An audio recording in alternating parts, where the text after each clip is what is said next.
Dear colleagues and friends, dear President Biden, thank you for launching this important initiative. Slovakia has embarked on a path of democracy and freedom only 3 decades ago. We soon understood that the democratic rules we adopted and institutions we built lacked the resilience of those in long-established democracies. They sometimes proved too weak to resist political interference or corrupt interests. This has forced us to adapt and innovate them so they could become truly resilient. One example is that of our judiciary, which has become a critical element in our overall democratic transition.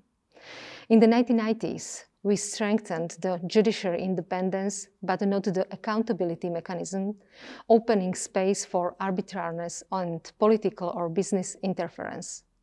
Therefore, we are now finishing reforms to increase the judges' accountability, while also improving their professional expertise and impartiality. As in many other transition countries, our evolving democratic system could not always deal with corruption. Having adopted transparency measures that have worked elsewhere, we added several innovative tools to combat high-level corruption and money laundering. We create a special prosecutor's office and dedicated criminal court to deal with such cases, which some other countries also adopted since then.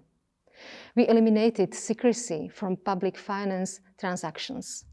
No entity can do substantial business with state unless it fully discloses its beneficial ownership in a specialized and publicly accessible registry. We plan to increase the responsibility of gatekeepers such as auditors, notaries, or tax advisors in the process. While corruption remains an issue, some of these tools have helped reduce graft in public finance and close the gaps used to hide dirty money. We want to share and exchange our experience, including through an international conference next year, held together with the US partners.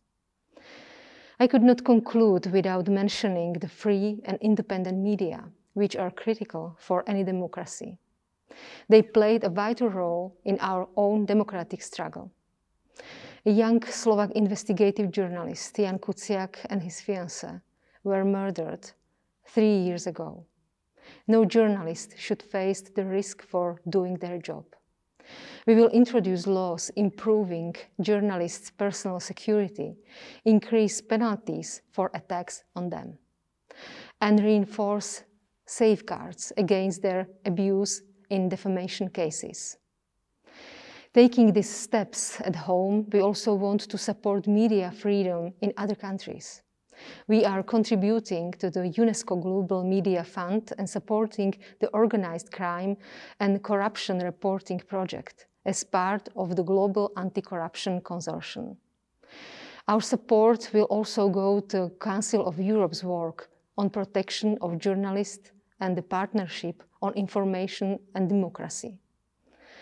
We will double our foreign aid dedicated to media and investigative journalism, with an ambition to become a regional hub for such support. We must also address the ongoing hybrid threats and the role of social media platforms in spreading lies and misinformation. They undermine our society's ability to overcome the challenges we are facing.